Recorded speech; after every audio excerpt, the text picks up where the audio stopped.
Ay, sorry. Nakalimutan ko palang i-upload dun sa part 1. Yung sinabi ni Harry Panert. Diba? Eto na, panoorin natin. Magandang Makinig araw kayo. po sa inyong lahat. Mm. Well, alam niyo po, napag-usapan na natin na minsan na talagang tanging paraan para mapauwi si Tatay Digong ay mawala bilang presidente ang Marcos Jr. At ang pamamaraan para mapatalsik sa pwesto ang Marcos Jr.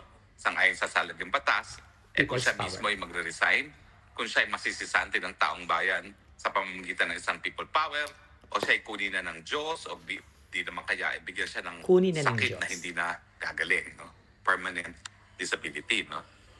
Well, siguro naman po alam nyo na sa mga pangyayari na binasura ng ICC ang interim release ni Tatay Digong, na talaga naman pong ang pamamaraan lang para mapauwi na si Tatay Digong at ang pamamaraan lang para matapos na ang problema ng korupsyon sa Pilipinas ay talagang sa pagtatanggal kay Marcos Jr. bilang isang presidente.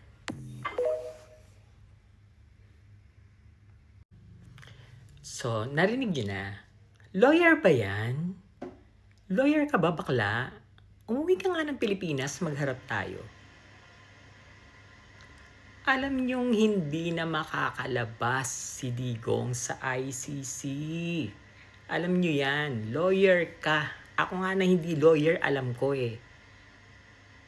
Hindi ang pag-upo ni Sara Duterte ang makakapagpalabas sa ICC. Hindi mangyayari yun. Walang ganon. Wala. Anong sabi mo? Na ang pagpapatalsik kay BBM ang sagot para mapalabas si Duterte at People's Rally. Ano yung isa pa? Na sana na kunin na siya ng Diyos. Yung sinasabi mo na sana kunin na siya ng Diyos. Ano yan? Gusto niyo siyang ipapatay. Yan yun. Bobo ka. Ang bobo mo. Sa sobrang takot mo at gusto mo nang umuwi at ang dami mong ginawang kasalanan, naging bobo ka na. Naaawa ako sa'yo. Sobrang bobo ka. Kailan pa nangyari yung pag napaupo si Sara makakalabas si Digong? Hindi siya makakalabas. Iba ang ICC. Oh, di ba? Ang bobo mo. Kalimutan natin yung bobong humba na yan. Nagsimula kasi yan nung nabukin ko yung Sara Army. Nabukin ko yan 2 days before pa lang ng September 21 rally. Alam ko na may destabilization silang ginagawa. At binukin ko rin kung sino ang mga funder. Kaya nung lumabas na yung balita after nung rally na may mga nagbabalita na meron daw palang coup na binabalak, gano'n ganyan, natawa na lang ako kasi September 21 yung coup na balak nila. September 19, pinost ko na yan. September 19, coup alert, may linuluto mga demonyo. Madadamay pa yung mga magrarally for anti-corruption. Mag-iingat po kayo. Matagal na nilang plano yan. Hindi ko napindot yung more. Mahaba pa pala yan. Yan. Pinost ko na yan. September 20, isang araw bago mag-rally. Yung gulo po ngayon, daan-daan milyon po daw. Ibig sabihin yung pondo. Yung mga contractors daw po, mas madami pang nagbigay ng pera kesa dun sa sponsor ni Chavit kaninang umaga, at si Chavit daw po ang nagbibigay sa mga generals at organizers.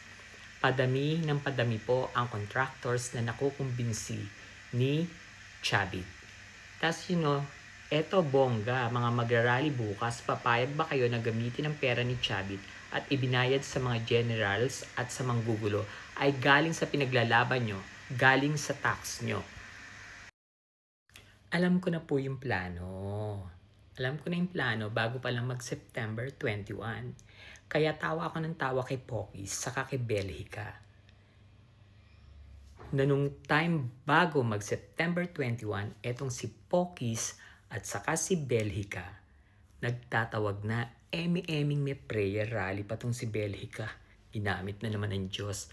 After nilang mag-prayer rally, alam niyo kung saan sila pumupunta? Malapit lang kasi doon ang bahay. Yung Camp Aguinaldo, malapit lang ang bahay ni Chavit doon sa Corinthians. Doon sila nagpupunta. Doon sila nagmi-meeting. Yang sila Jing Paras, yang si Eric Celis. Di ba lumabas yan na magkakamiting sila? Planado na talaga nila yan. Na merong manggugulo.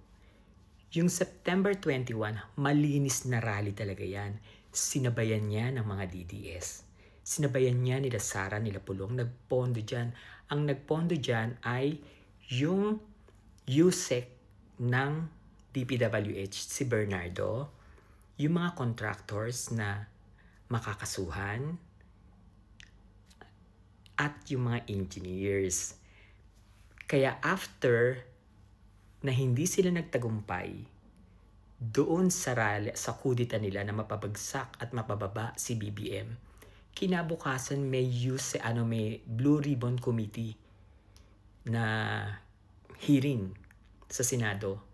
Doon na kumanta si Alcant. Napuputol yung paggawa ko ng video. May tawag kasi ng tawag. Di ba pag may tumawag, nawawala.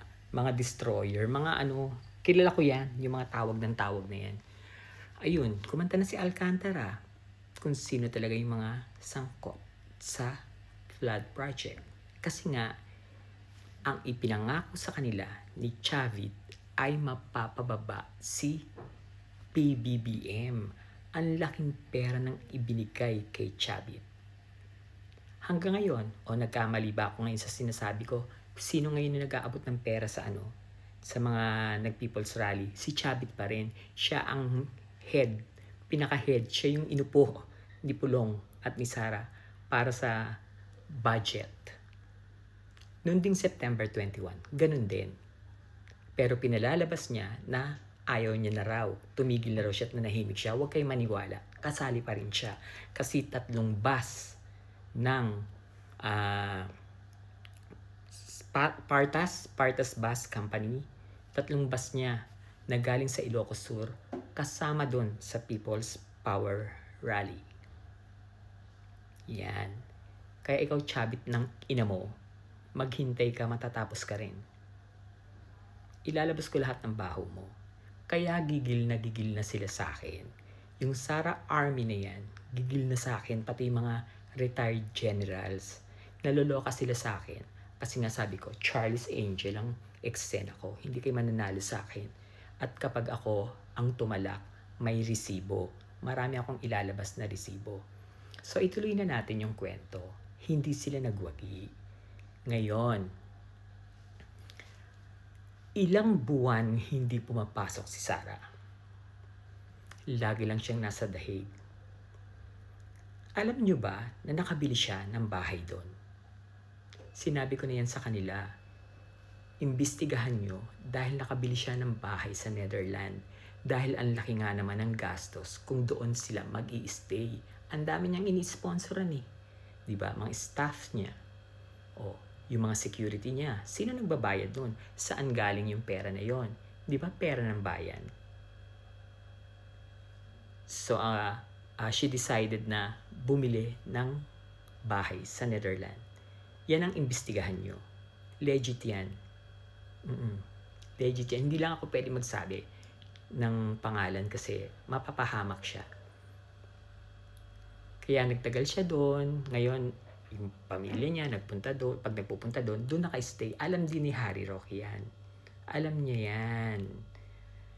Mapuputol na naman yung video Mahaba talaga to. Sasabihin ko sa inyo yung pinagmulan ng eksena kung bakit gusto nilang ipatumba ang first family. Churut sa be. Hari pa nerd. Uwi. Naku, di pwede yan.